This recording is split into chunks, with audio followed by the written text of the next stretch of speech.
আসসালামু আলাইকুম।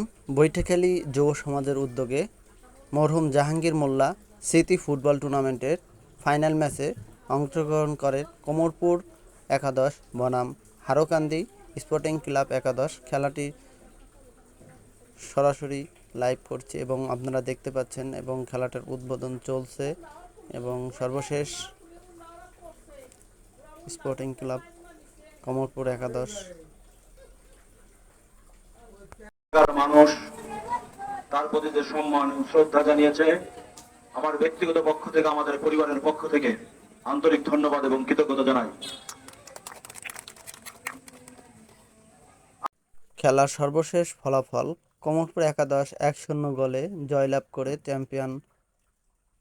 চ্যাম্পিয়ন হন এবং হারোকান্দি গোলশূন্য অবস্থায় পরাজয় গ্রহণ করেন এবং রানার্স আপ। কোমরপুর একাদশ চ্যাম্পিয়ন।